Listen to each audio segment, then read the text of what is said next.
Okay, good evening, everyone, and thank you for joining tonight's event. We greatly appreciate the efforts that were put into this on behalf of Upward. We thank JCFS, our partner in this program, and we will have the chance to hear briefly from Elizabeth Yuri of JCFS prior to our guest speaker, Elisheva Liss. This program came about, as you will hear probably more about, because of two factors. One is that at Upward, we have been, for the last couple of years, thinking about and talking about the unique challenges and opportunities that arise in parenting over the summer months. There are obviously challenges and opportunities that arise throughout the year, and some of those are unique specifically to the summer months. And so we've been toying with the idea. We finally were able this year to find the perfect person, Elisheva Liss, to address the topic. And it worked out as well that we were working on some other stuff with JCFS, and it so beautifully dovetailed that we were able to put this together. So I want to thank our partners, JCFS.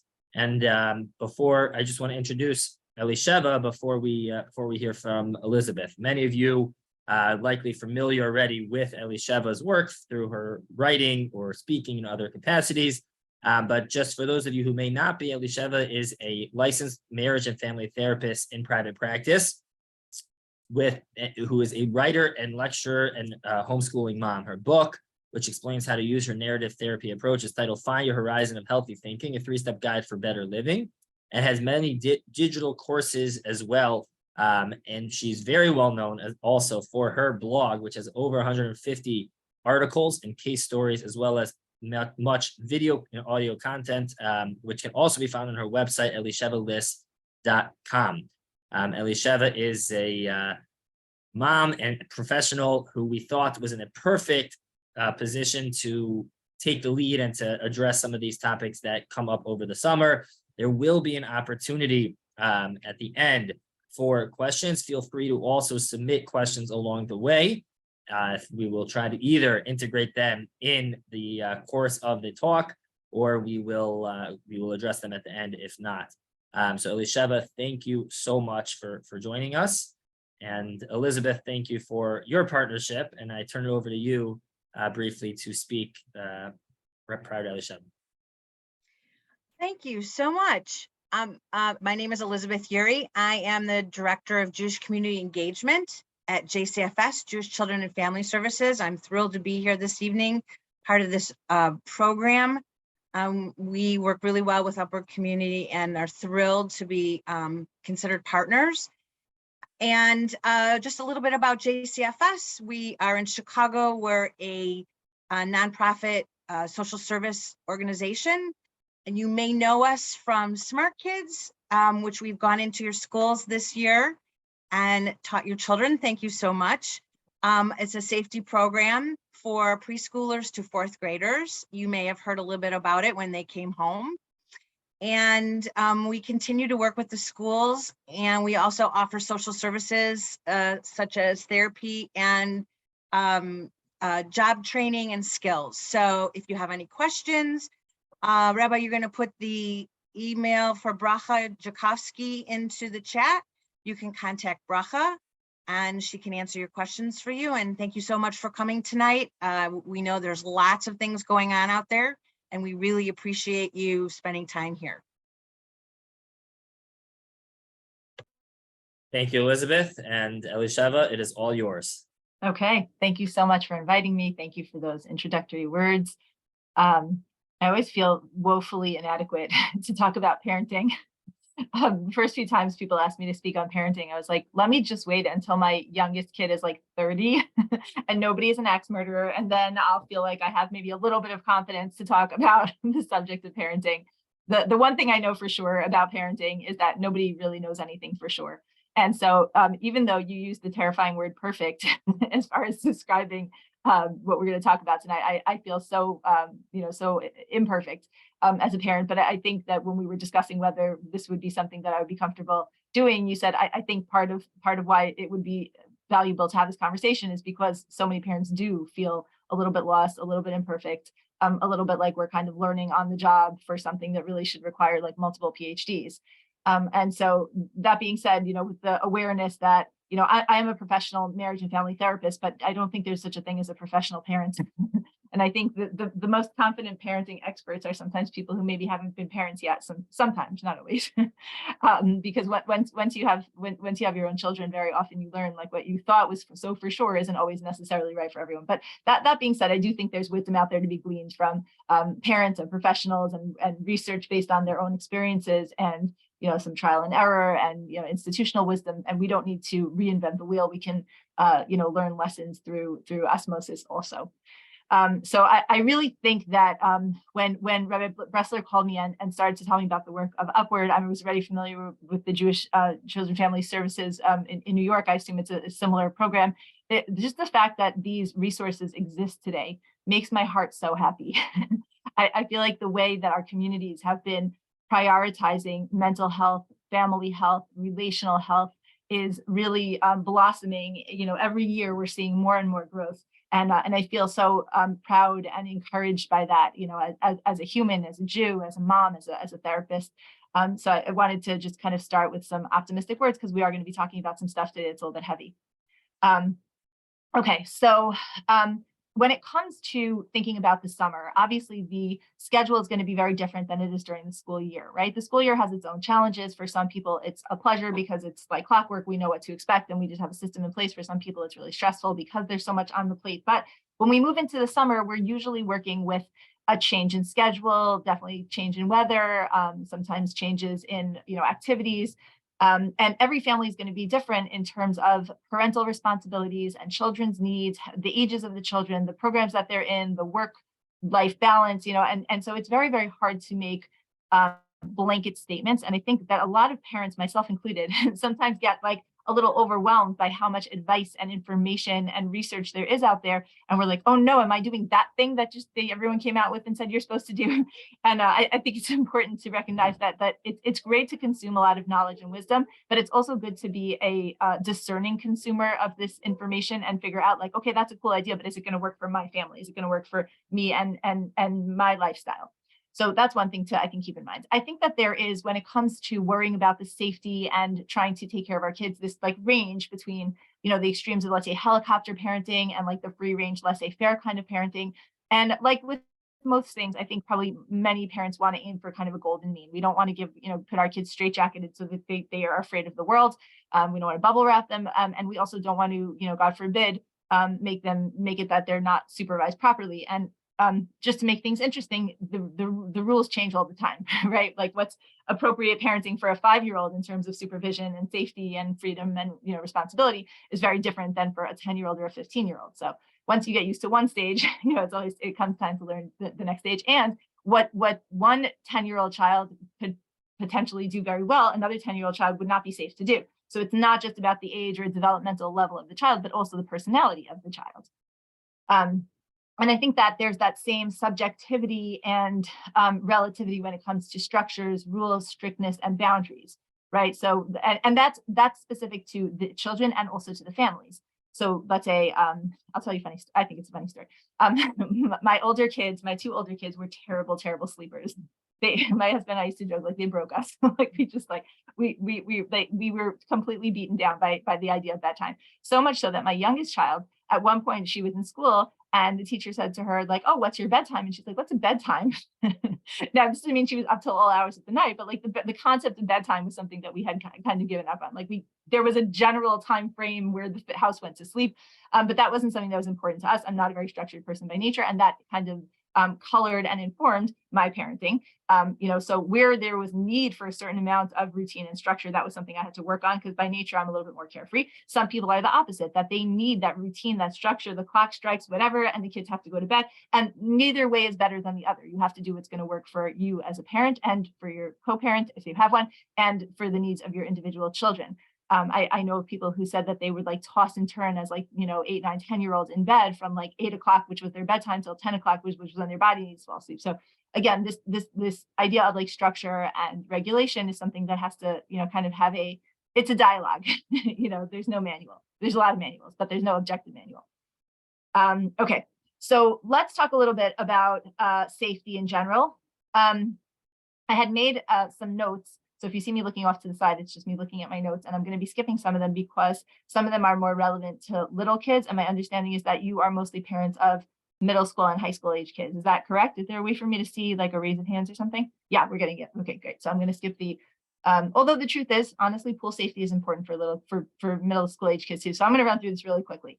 That we want to try to make sure that kids know how to swim. And, you know, we might think that just because someone's 10, 11, 12, they figured out how to swim, but actually sometimes kids don't have that skill, or they're not strong swimmers. And so we want to take swimming safety in a way at the age where they're not, you could think that they're more independent and let go a little bit. So where they're swimming is certainly in bodies of water, like, you know, lakes and oceans, but even in contained pools, we want to make sure not to be lax about that supervision. That's, you know, every year there's like at least one scary story. We want to not just assume that someone is lifeguarding. Like when you're sometimes like there's this, they used to call it the Homo urbanus effect. Like the more people there are that could be in charge, the less likely each person is to take responsibility. I think that's what they used to call it, the Kitty Genovese.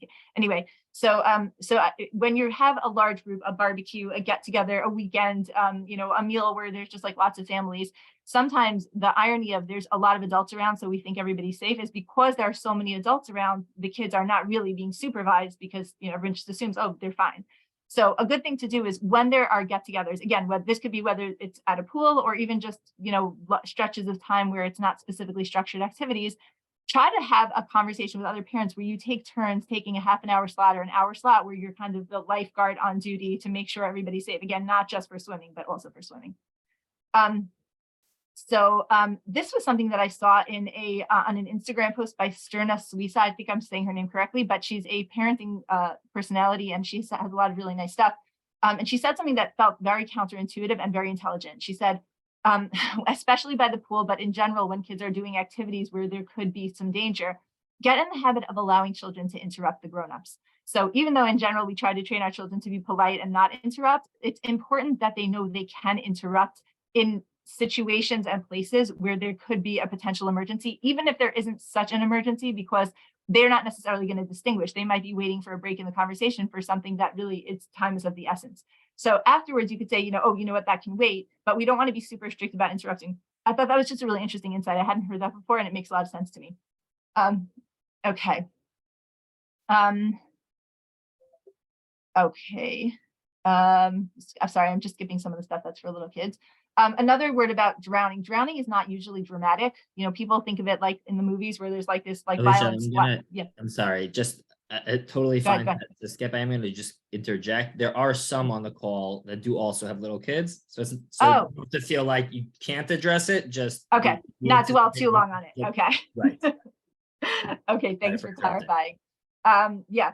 So if that's the case, though, if you're in a pool, try not to have too many of those big floaty pool toys that will block, you know, view of people who are swimming. And if you do have the toys, try to get the ones that are see-through, that are transparent, so that you have like a clear vision of what's going on in the pool, so they don't obstruct, you know, the safety. And again, these are just thoughts that people share that like you wouldn't necessarily think of before the fact, but you know, before you do the shopping for, you know, when you go to the pool, like kind of keep that stuff in mind.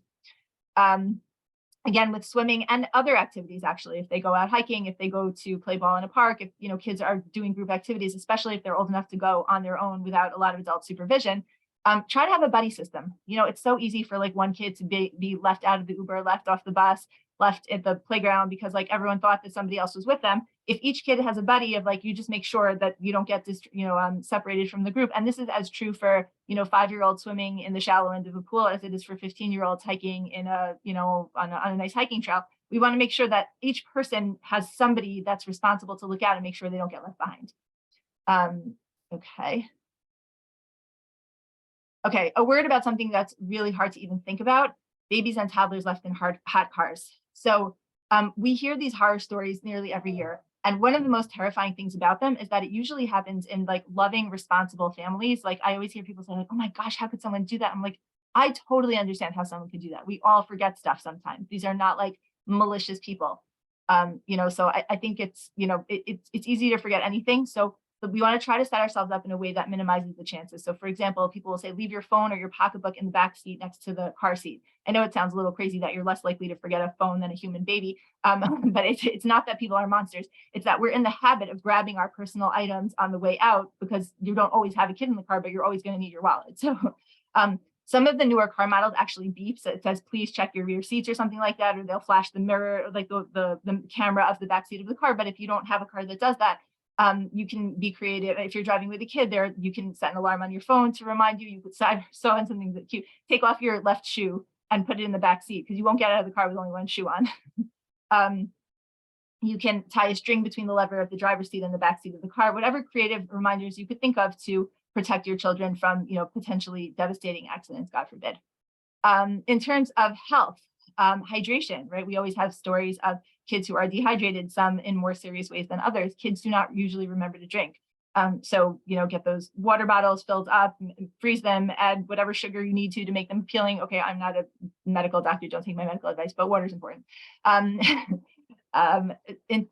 Wholesomeness and food and body image. So I don't want to get too much into this because it's such a big topic. But very often you have kids who will go off to sleepaway camp, or they'll have like a different schedule, or they'll be much more active and they'll lose a little weight, and everybody will start commenting on, oh, you look so great. Don't do that. But we want to make sure the children are eating. We want to make sure they're nourished. We don't want to glorify weight loss or skinniness.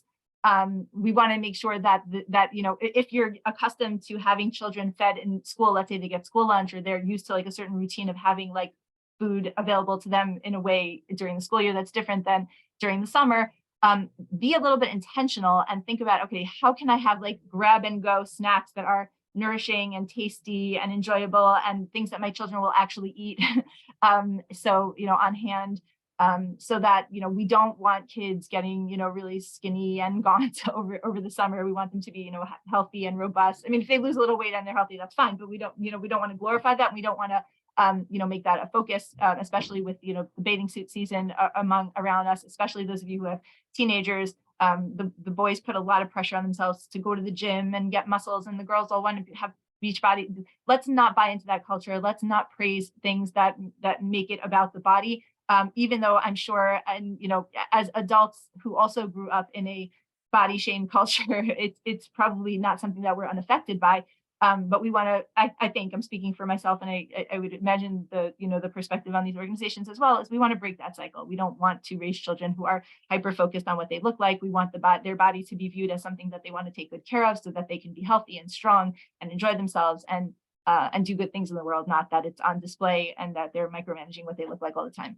So we want them to drink, we want them to eat, we want to make sure that they have good food around them, and we want them to, dress in a way that is for comfort and for utilitarian purposes, and not to show off their bodies. Want them to feel pretty and nice looking, but like that's not the most important thing about them. Something that I think a lot of religious families in particular struggle with is financial health. I think that there's a lot of pressure to send kids on really expensive programs, to take families on really expensive vacations, to go on days off to expensive activities. If you can afford that and you've budgeted for that, then beautiful, wonderful, enjoy. But let's teach the kids not to brag about that.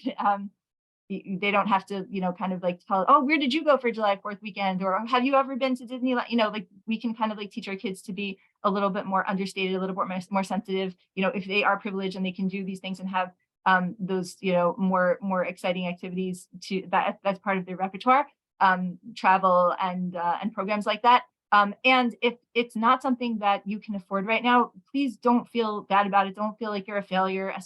Kids will remember and be nourished much more by the love and the values and the wholesomeness and the fresh air and the smiles of your home, more so than they will by, branding clothing or fancy vacations. So, I think, taking care of our financial health is something that's really important. We don't want kids to grow up in a home where there's a lot of stress because of unnecessary debt. Parental and marital self-care. So I think that a lot of parents kind of sacrifice their own physical or mental wellness on the altar of trying to do everything.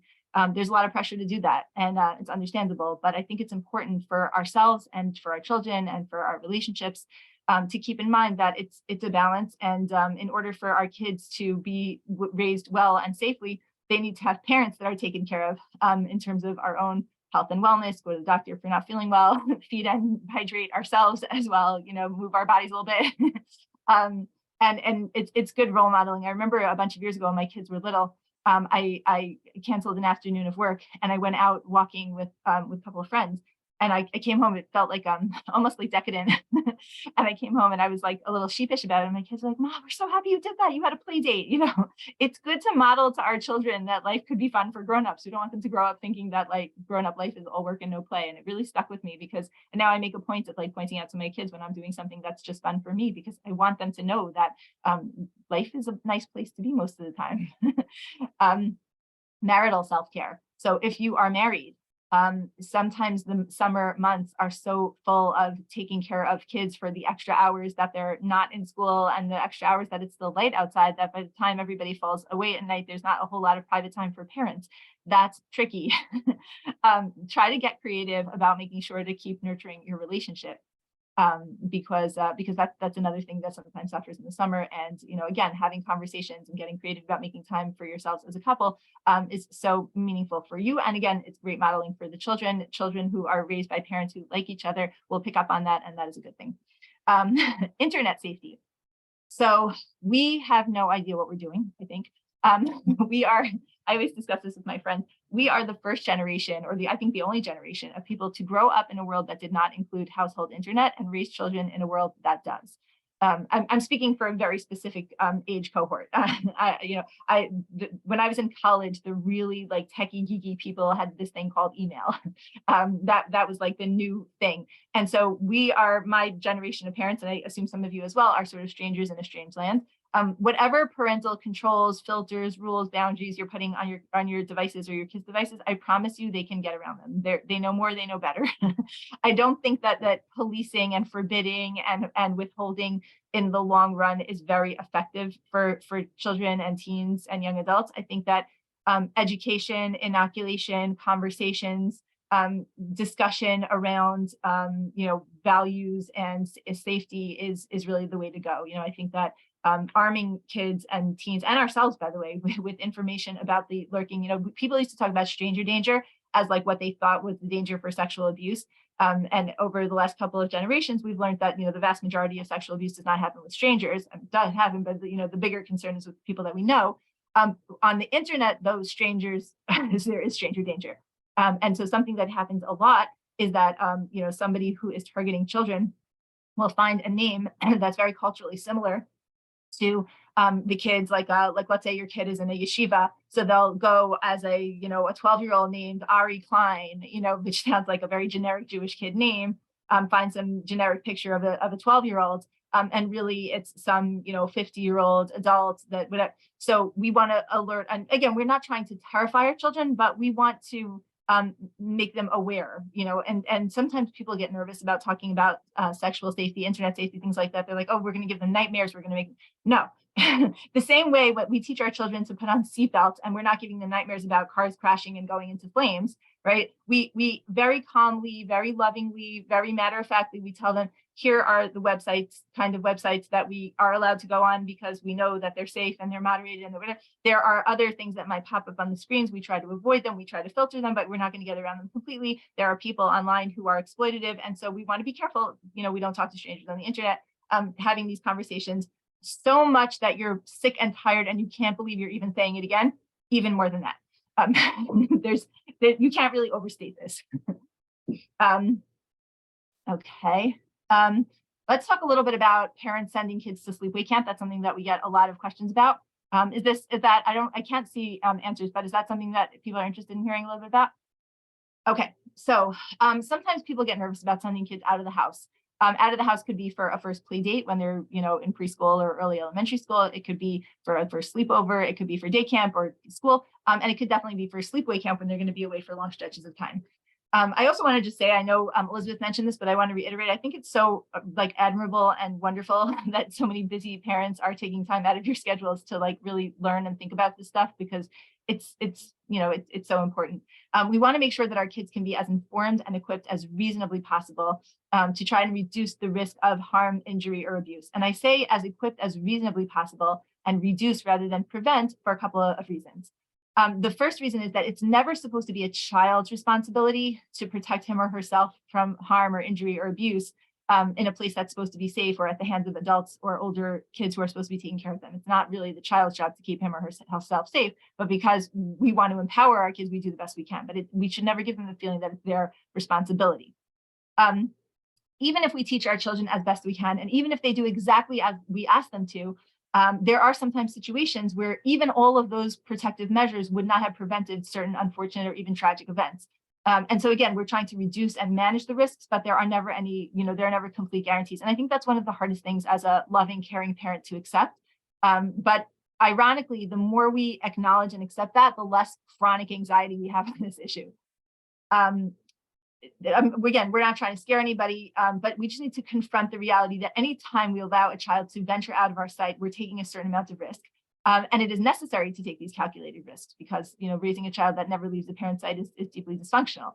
And more as they get older, we have to learn to let go, but we're letting go with the preparation and the knowledge that will, allow them to be safe, confident citizens of the world.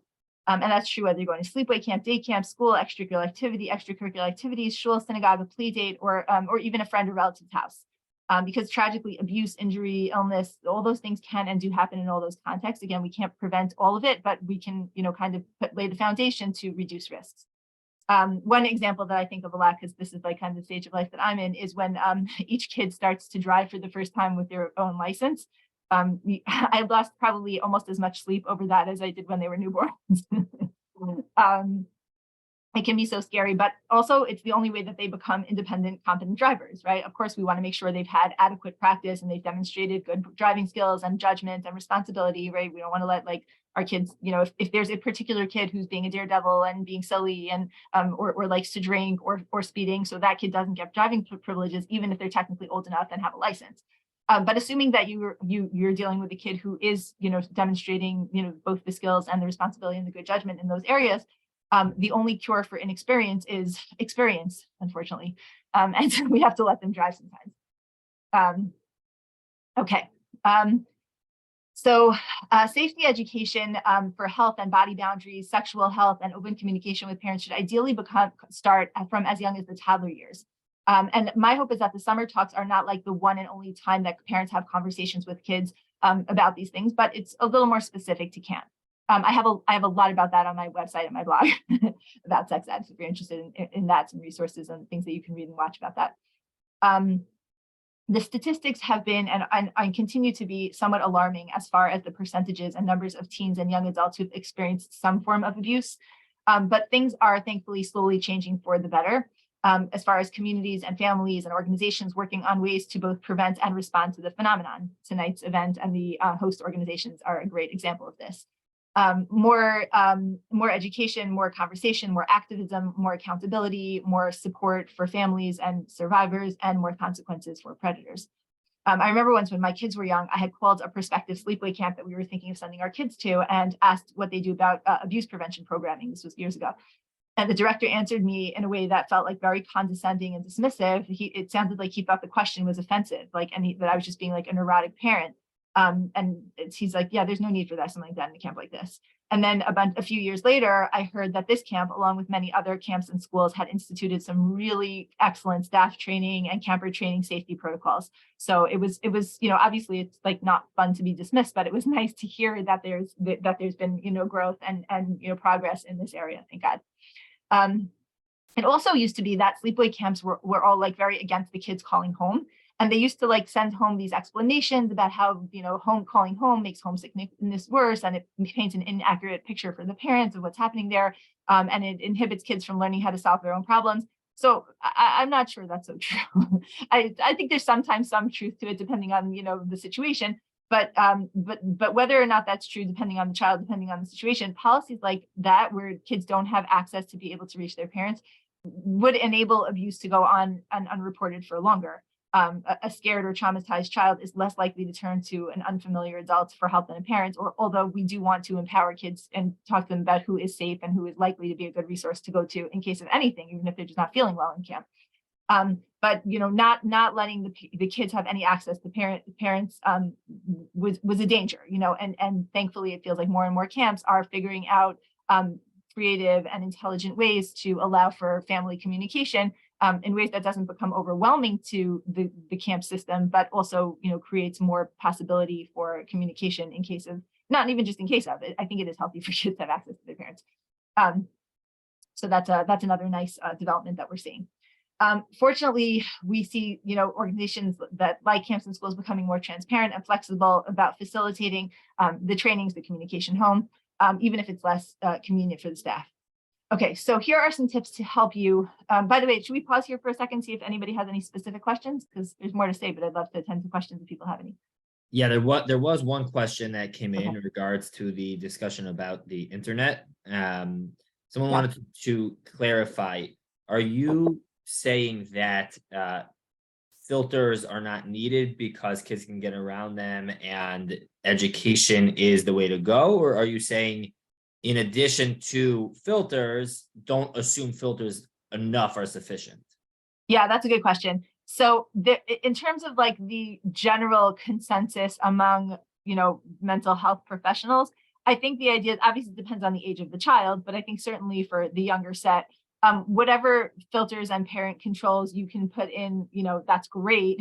I think my feeling would be like, install them, yes, but don't rely on them. Understand that, they can get around them. What I think filters are good for, and by the way, I think this is true for adults too, right? If you have an adult who says, I don't want to be, watching porn, I don't want to be watching things that I, are not, in harmony with my personal values, my religious, whatever it is. So an adult is going to get around that if they really want to, but it's helpful for an adult to sort of say, like the same way I put timers on my social media. Like I know that if I don't have a timer on it, I can scroll on Instagram for like an hour at a time or more. I don't want to be doing that. So putting those little blocks to make it a little less convenient for me is just allows me to keep in harmony with the values that I believe in. And I think doing that for the kids, if we get their buy-in, if we get, educate them and help them understand, why the internet is an incredible place. There's a ton of, knowledge and inspiration and information and fun, that's wonderful. And also it's a little bit the Wild West. And so we want to just be careful where we go. So I think, the education plus the guidelines, I think together. So hope that clarifies. Yeah. Were there any other questions? I think at this point, that's good. I shouldn't assume, is the next point that you're going in regards to how and when to have those conversations? So I was going to go through some specific conversations to have before Perfect. sending kids to camp, right? Yes. Is that good? Yeah, perfect. That's where you wanted to go next. Okay. Not where I want to go. Yeah, that's the question. Yeah, perfect. Thank you. That was the question or no? There was a question about that. Yes. Oh, okay. So let's start with that. Okay, so here are some ideas for how to prepare kids for camp. I phrased it in terms of sleepaway camp, but most of what I'm saying here works well for day camp programs as well. Or even trips, let's say going to visit, grandma at the lake for a week. This one's not about grandma. Respectfully ask the camp about their training protocols and rules. You can share this with your child. For example, if the camp rule is that counselors are not allowed to invite a camper to sit on the counselor's bed or go sit on the camper's bed, you can tell the kid this, like you don't share beds with the counselor in any way. And that way, if even something as, mild as that were to happen, a kid knows that he can say, oh, I'm not supposed to sit on your bed. You're not supposed to sit on my bed before anything more would happen. Also, what's I think nice about communicating with administrations of programs like this is that when the administrators, they're busy people, they have a lot of responsibility, they have a lot of moving parts. When they're aware that parents are knowledgeable about these concerns and supportive of their efforts to create safer environments, they are much more likely to prioritize and reinforce and focus on those safety rules because it's a team, effort. So it's really good for parents to convey this to, we want you to be spending your precious time making sure that these things happen. Also, kids whose parents make it known that they are savvy and proactive about this are less likely to be targeted. So not that we, God forbid, want somebody to move on to the next child. We want nobody to be targeted, but like each of us needs to look out for our own kids.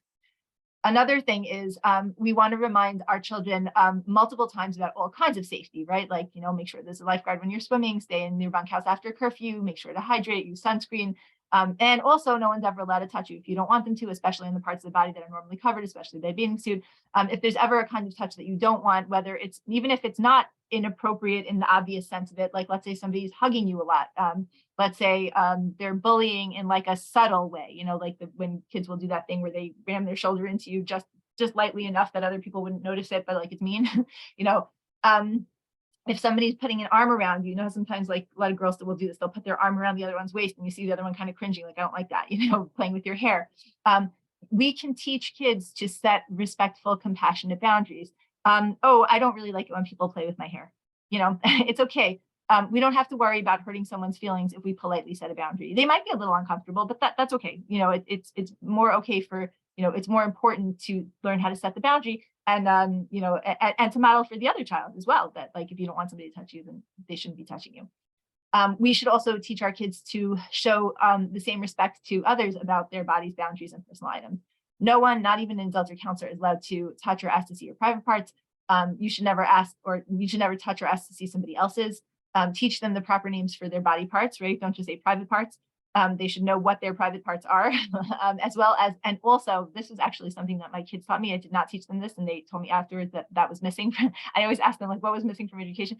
The slang equivalents, right? I didn't teach them the crass language. They had to learn that from peers. If they learn it from adults, then they don't run the risk of like either not knowing what's going on and getting themselves into like a confusing situation, or feeling stupid when people use like the teenage slang and they're just like, I don't know, I learned a different word for that, the biologically correct term. So we want to make them as knowledgeable as possible. And people sometimes will say, well, I don't want my kid to be sharing the dirty information. If we teach it in an educational, matter-of-fact way, they're not going to think of it as like scandalous, exciting, dirty information. It's more just for their, and we can teach our kids like these are private things, we're discreet about them. If other people start to be indiscreet, then at least they'll know what it is and they won't have to be that kid on the sideline feeling stupid. And obviously, we want to be aware of the culture of the program that they're sending them to. So, based on their age, based on their developmental stage, based on the community that you're a part of and communal norms about language and about, sheltering versus exposure, we want to, prep them so that they're not the kid who's clueless. Okay, another thing that I think is really important part of, mental health safety as well as sexual safety is that some things aren't funny, even if they're considered funny. So they might seem funny, but that doesn't make it okay. So I wish we could prevent all the jokes that hurt people's feelings, but obviously that's not so realistic. We want to teach our kids though what they are. Laughing at other kids is never okay, even if the other person's not there to have their feelings hurt by it. Why it's unkind. We shouldn't be making fun of any specific people. We could sensitize them to these boundaries, especially if it goes beyond the verbal. So for example, it's never funny or okay to mock or make fun of or even comment on other people's bodies. It's not cool to like pull open the shower as a prank, the shower curtain as a prank when somebody's taking a shower and like, gotcha. Like, no, not a good joke. Or to watch somebody while they're at the urinal, right? But boys will sometimes do that. Be like, what? I was just going to the next urinal, like kind of like teach them how to set those boundaries. No, you can go to the next one where it's not so crowded here. You can teach your kids that if they see somebody doing that, don't laugh. Like, even if that person is like being funny, try not to laugh about it because we don't want to encourage and we don't want to further hurt the victim in this situation. If you feel uncomfortable with someone's behavior in the bathroom, even if it's not to you, but to somebody else, because very often a very good resource for adults being able to intervene and help a child who's being targeted by either another child or an older child or even a teen or young adult is a third party child who's not the traumatized, victimized child will be like, hey, a weird thing happened, and goes to speak to a responsible adult. So we want to encourage tattling. And this is one of those things that's like, again, a little bit counterintuitive. People like to tell kids, don't tattle on your friends. But I think that we can teach kids the difference between spiteful tattling and safety, going to adults. And I think that kids, even an intelligent 5 or 6 year old, could know the difference between like, being just like, bratty tattling versus, practical tattling. And that it's important to keep people safe. We want to tell the kids that I can't see if questions are coming up, so I'm going to rely on the moderators to interrupt me if we need. Yeah. You're doing great. Okay, thanks. I know the webinars are hard because you can't see them. You can't. I can't read the crowd. The crowd is Are perfect. you guys yawning? Everyone's doing great. We're good. Okay. We want to teach. There's a Jewish halacha called yichud, which means like not being alone with certain kinds of people, like relationship wise. And I think it's like a brilliant model for, in general, ensuring safety. We don't go off alone one-on-one with anyone, not a grown-up, not a kid, not a teen. Like there's no reason to be completely secluded with anyone most of the time, not in an office, not in a camping tent, not even in an empty bunkhouse. My daughter was a camp counselor once, and she was on her period off, like she was free for that period. And a kid comes in, she's like, oh, I just didn't want to swim. And my daughter right away was like, she's 17. And she was like, no, I'm not allowed to be alone in the bunkhouse with the kid. She's like, no, I'll walk you down to the waterfront, like, and that's very smart, like you just want to keep everything on the up and up. If there is an extenuating reason, like let's say a counselor needs to drive a kid to the infirmary, it's an emergency, they're just going to be the two of them in the car. So you teach a child to say, you know what, I'm supposed to call my mom or dad to ask permission before going in a car with anyone ever. Can we just put them on speaker and call them from your cell, please? By empowering a child to do that, what we're doing is we're, number one, teaching a child to advocate for safety, but also we're showing the adults and the teens in the picture, this is not a child to be trifled with, right? This is a kid who's the adults in his or her life are on the ball. I know that what I'm saying here is not like brand new information for most people, but I think it's good to probably review, and maybe some of it is a little bit new. No secrets. So I actually personally have an extreme view on this. I don't think that it's worth having secrets even for surprise purposes, because it's just not worth the risk of like surprises are not that important. But for now, I understand that sometimes we're going to have innocent surprises, like, we're going to surprise a party, we're going to do an innocent prank, whatever. But to know that the difference between a surprise and an unsafe secret is that a surprise is designed to eventually be shared at a specific time, while an unsafe secret is generally open-ended and comes often with a threat and an uncomfortable emotional feeling. We also want to give kids a bit of an idea of what grooming looks like, right? Tell kids that an older teen or an adult giving or offering a lot of private, extra special attention, gifts, privileges to any one younger child is not appropriate, and that they can say no thank you, especially if it feels strange or confusing. And even if it feels nice and flattering, because that's part of the thing with abuse, is that it is confusing. Sometimes at the beginning or even during, it does feel good in a way, but it's just, they can tell that they're confused. That if someone does favors for them and then asks them to do something that feels not right or confusing to them, they should trust their instincts and say, no, I don't feel comfortable with that, or I'm not allowed to do that. The next one is a little bit harder to talk about, but it's important, is what to do if something happens, right? The thing that we don't want to have happen happens, whatever boundary was crossed, whatever violation is. Obviously, we prefer not to need this information, but in case someone does violate a boundary, touch inappropriately, say something or show something that they shouldn't have, not all abuse is physical. Sometimes it's like, showing a child something pornographic on a phone, and then, that's a little traumatic, or pretty traumatic in its own right, gradations of exposure. The more prepared a child is, the sooner we'll be able to deal with it. So they need to know that it's not only okay, but it's important and smart to take precautions and set boundaries. So if anyone does end up touching or doing something that's inappropriate, it's not the child's fault. Because I don't know exactly why this is, but it seems to be universal among the reports of people who are survivors and in literature that victims will blame themselves. We want to tell our kids that if anything makes them uncomfortable, even if they're not sure if anything wrong happened, because sometimes kids will come and be like, I don't know if this was wrong. And then they'll say something relatively innocent, but we want to show them that we take their reports seriously and that we're so happy they come to us, because they can't always distinguish, they can and always should come to us about anything. And by the way, this is also a plug for why it's really important. There's like a really nice quote that I don't know who says it, and I'm probably going to butcher it, but something along the lines of like, make sure to pay attention when our kids are coming to us with all their little things, because soon those little things become big things and they don't always know the difference. So when we get excited about the little details that they want to share with us about their lives, which admittedly is not always easy to do, what we're showing them is that they matter, they're important to us, and that when things come up that are really important for us to know, it's worth it for them to approach us. We're not going to be brushing them off. That if they come to us about anything, we will believe them. We will stay calm. We're not going to be angry at them. We're not going to punish them. We're not going to be upset. We won't even be angry at other people, because I think sometimes they want to protect this person that's built trust with them. So we're not going to be angry at all. We're going to stay super calm. We're not going to do anything to embarrass them, because they're afraid that we're going to get on the phone and start screaming at people. Don't worry, we're not going to do that right away in front of them either. We're going to just try our best to help them and keep them safe. If they were afraid because someone else told them to keep a secret and it was a secret for a while, don't blame them for not coming to you sooner. A lot of parents are like, why didn't you tell me sooner? It's so natural to say that, but like, try not to say that, because as it is, they're already feeling really scared and guilty about it. Just say like, I'm so glad you came to me. Let's talk about it. You can always tell me anything. And you can tell them that there's no such thing as secrets from mom or dad. And it's okay to break promises when people are not behaving in a way that's safe.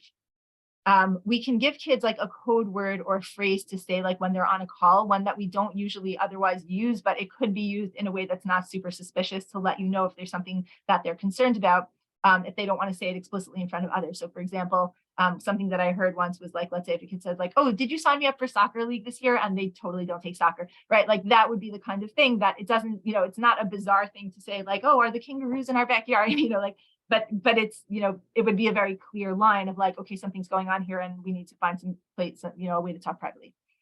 The next thing I want to talk about is general sex education. If your child is old enough to go away for sleepaway camp, then in my opinion, there are people who disagree with me, but I feel pretty strongly about this. They're not only old enough to have basic sex education, it would be, I think, irresponsible not to. And I think that's even true if we're talking about 8, 9, 10-year-olds. Are 8, 9, 10-year-olds definitely going to hear about sex in camp? No. Are they likely to hear stuff about sex in camp? Yeah. So rather than just leave it up to the possibility that they're going to hear some kind of like pure version of what you don't want them to know, you give them your biologically accurate, not scary, positive, values-based, boundaried information. It could be broad brush, what you're going to tell a 10-year-old, even in a very open, progressive way, is not the same as what you're going to tell a 16-year-old, but it's probably more than you think. And so if you look on my website, I have resources. You do not have to come up with all this stuff on your own. There are wonderful free resources, online websites, and books you can buy and courses you can take that will help you with this. You don't have to do a whole PhD. In a few hours worth of research, you can get a pretty good idea of clarity and confidence about how to teach kids about their bodies. Because if sex education is only about like safety and danger and body boundaries, they're not going to develop like a positive feeling about, pleasure and attraction and all the good stuff that we want sex to be for them when they're old enough to enjoy it appropriately. So we want it to be balanced education. This hour is going by so quickly. Do you want me to wrap up? I have more to say, but I don't want to keep people out later than you want. Well, people can definitely, we don't want to keep you late either. Yeah, jump off. I can't even tell. People can definitely jump off as they wish. I do have two things to jump in, and then you can definitely continue. One is a very practical question, because we got a request that you are saying so many important things and there's so much information here. I don't know if there's any way of, I don't know if anyone on the call is taking notes, or if there's any, I don't know if it's a checklist or kind of so good news. Short list of topics. I'm literally working off. I have like a few different articles and blog posts that I copied and pasted highlights from for these notes. Most of my notes I didn't write fresh. I just copied and pasted for my blog post. So I can, Belina Dart, send you the link to those blog posts, and you can shoot them out to whomever you want. It's free content. And almost everything you're hearing from me tonight is literally written down almost verbatim in some way in those blog posts. Amazing. Okay, so that's the practical question. Another question you can address now, or you can address whenever you feel appropriate, but also given the fact of the obviously many impacts, many topics that you're discussing, I would imagine a lot of this, the ideal is to integrate it into the relationship over time. Yes. When we're talking about getting our kids ready for camp, here we are June 6th, and we're cramming. We're sending 2 weeks away. Yeah. So what is the appropriate, I guess, time and place and way to have these conversations so that they can be prepared for camp? Yeah. So, okay, that is a very practical and specific question. I'm glad you brought that one up. Okay, so my closing paragraph was actually about that part of the best way to prepare kids for, healthy relationships, both in terms of those, friendships and love relationships and long-term, marital relationships, is really to model and cultivate loving communication and openness and honesty and safety, in the home. And part of the many, many dialogues that we have with our children among, we talk about friendship and we talk about values and we talk about meaning and, all the other things that make our relationships, our children, rich and deep and, whatever parenting is this other stuff. So it's not just about, okay, there's my parents coming at me again with don't take drugs, right? Like we want to kind of make it more authentic and personal. That being said, and a lot of parents will say this, and there's nothing to be ashamed of, not everybody is that warm and fuzzy parent by nature. If you are more of the, like, I'll make you a grilled cheese sandwich and some milk and cookies, kind of parent, more than like I have long, deep conversations with your kid until this point, but you want to make sure to get in these conversations now, depending on how old your kid is, your personality and your kid's personality, sometimes a good trick is to multitask. So rather than sitting across the table from them and being awkward and them being awkward, get in the car and drive someplace. And then while you're driving, they don't have to look you in the eye. You could both be turning a little bit purple. You can acknowledge that this is a little uncomfortable, but it's really important for me to talk to you about this. You can go for a walk. You can be like kind of sitting on the couch, watching TV absentmindedly, and then like, do they still do ads? This is the commercial. I don't really watch so much TV anymore during the whatever at a break. Like, I think sometimes doing it in like a distracted kind of way, like while you're cooking in the kitchen and they're peeling the potatoes, you know, it doesn't have to be this like intense face-to-face, like, hello, child, to whom I've not said very much about this in the past. Now let me freak you out with all these things, right? I think we can kind of break it up into mini conversations. We can do it in a way that's a little more organic. And I think a really nice way to break the ice, if you're not in the habit of having conversations like this with your kid, is to straight up say, I mean, you wouldn't say this to like a 5-year-old, but if we're talking about pre-sleepaway camp, they're going to be, the youngest they would be is probably 8, right? Or 9. Probably more likely that they're 10, 11, 12, is say, listen, you know, there's some stuff that I want to talk to you about. And we haven't really talked a lot about it in the past, but I do think we should start talking about it. And just so you know, I'm a little nervous. I've prepared some stuff that I want to talk to you about, but you may have questions that I don't necessarily have answers to yet, and I will have to come back to you and research. But let's try to have this conversation, even if it's a little awkward for you and a little awkward for me. I think it's important for us to do this. Is that okay? And the "is that okay" piece is also important too, because we're modeling the consent of like not wanting to violate their boundaries. If they say it's not okay, then you can say, okay, so, you know, we don't have to talk about it right now. And then another time you could bring it up and say, oh, by the way, there's just this thing that I want to quickly mention. And then you don't have to ask if it's okay. You don't have to make a big production out of it. You can just find ways to like sprinkle it in. Another good trick is to say to a kid, and again, depending on the age and personality of the kid, is to say like, you know, I was talking to a friend, and then make up a story. I'm okay with like harmless fibs like this. And I was talking to a friend, they were telling me how they were telling their kid about, and I just fill in. When my son, who's now in his 20s, was little, he was like a very funny, mischievous kid. And he was like 2 or 3. And he's like, once upon a time, there was a really bad boy. And he used to say, stupid mommy, mommy's stupid. And I'm like, what? He's like, I would never say that. The bad boy in the story said, mommy's so stupid. Right. So he's going to law school in the fall. I'm not even kidding. But it's like the asking for a friend kind of thing. So kids are sometimes more, and so are grown-ups, more comfortable hearing stories about than like, here's something I want to talk to you about. So we can kind of make it a story. There's this thing that happened, or my friend was telling me, I read in a book, read in an article, I heard in a lecture, you did hear in a lecture. So you can get creative and a little bit avoidant. You know, awkward and avoidance is better than nothing at all. And, you know, it's one of those things that with practice, you know, you get a little bit more comfortable, a little bit more confident. And I think modeling for our kids that we can be like vulnerable and awkward and try hard things is actually really great, you know, because then they can see that they can do those things as well. Do you want me to like keep going through my stuff, or do you want to have like a hard stop at a certain point? You tell me, because I don't want to keep people too late. Yeah, I mean, I think we could go another, you know, 10 minutes Couple or so. minutes. Yeah, okay. Yeah. Okay. And remember, I can't see any of you, so you can totally jump off whenever. Okay. Okay, let me go back into my notes. Okay. So like we just said, ideally this information should be shared not in just one conversation, but in a drip over time in different contexts, you know, repeatedly, and not in like alarmed or hushed tones, just kind of clear, calm, matter of fact. This is an important piece, that we often tend to focus on trying to make efforts to protect our children from becoming victims, which is vital, but it's equally important to educate our kids to minimize the likelihood of their becoming perpetrators as well. And I'm not only talking about the teens. Very often in therapy, we'll hear that a child's first experience with sexual touch was with another child. Sometimes that other child is a little bit older, and sometimes they're at the same age. Friends, neighbors, cousins, classmates, bunkmates. Sometimes these touch experiences register as like consensual, exploratory, playing doctor, no big deal, no trauma. They're just a little embarrassed by it, and it's not necessarily, you know, a big deal to them. But sometimes they do register as like upsetting, confusing, shameful, or even traumatic. Even when they did experience joy, if it wasn't, even when it was consensual, because I mean, kids can never really be consensual, but like they're the same age, so there's not like a power imbalance, or there's pleasure, but their underage bodies and minds encode these experiences with confusion, guilt, shame, disgust, and a lot of mixed feelings that come out often many years later when they're actually like trying to have adult sexual relationships. Some of this stuff comes out and has to be sorted through.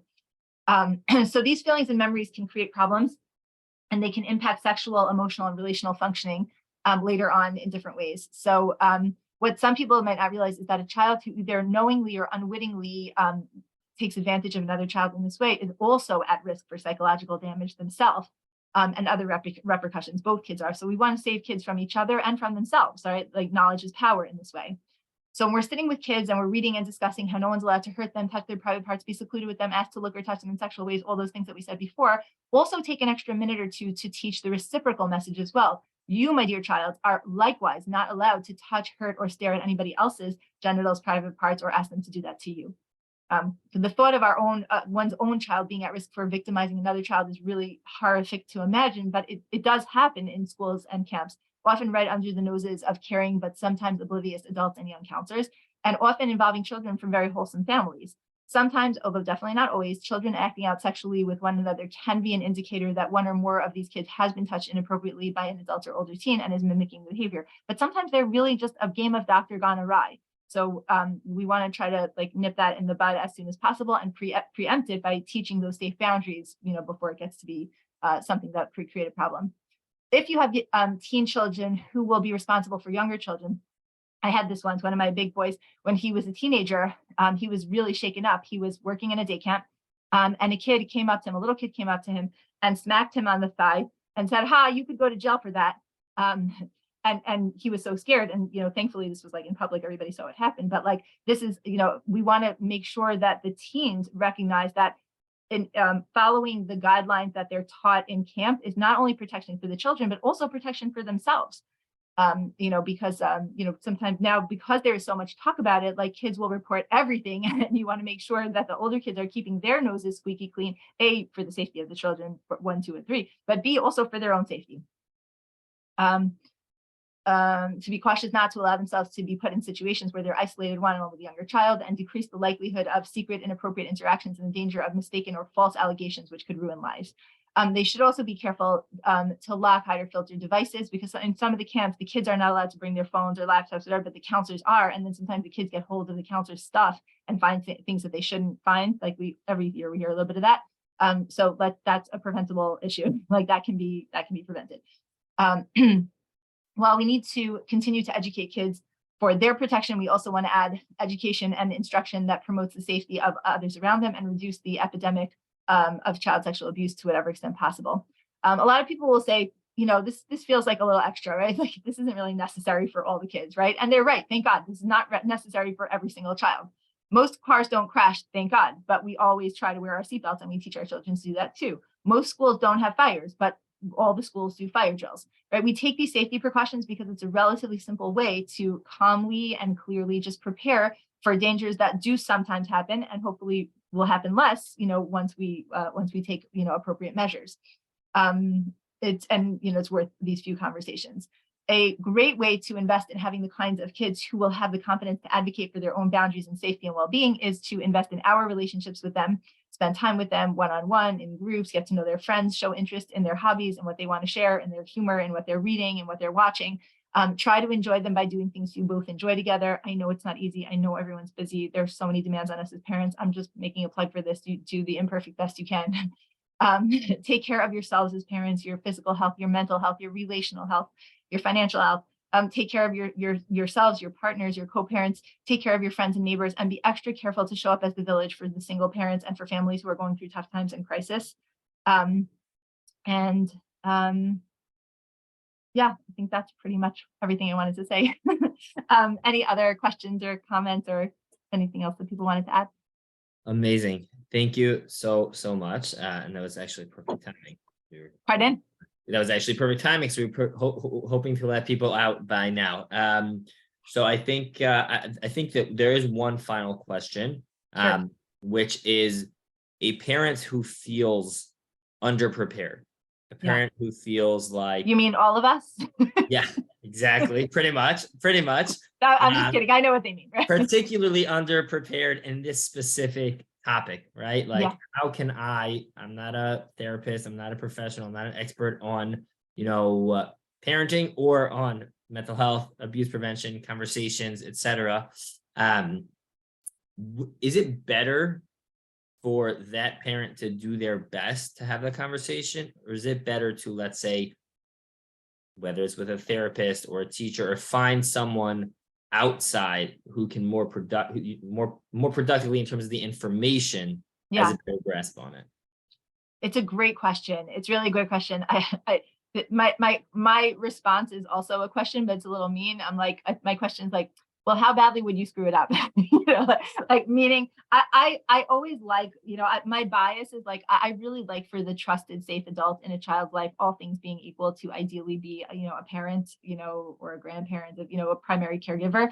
But I think it's also really important and honest to recognize our limitations. So, you know, if you're, let's say you're a mom and you are, you know, what's like mortified at the idea of trying to have these conversations, but your sister's really good at it and your sister's really close with your kids and you want to invite your sister over for, you know, a pizza night to like schmooze this out with your kids, I think that's fine.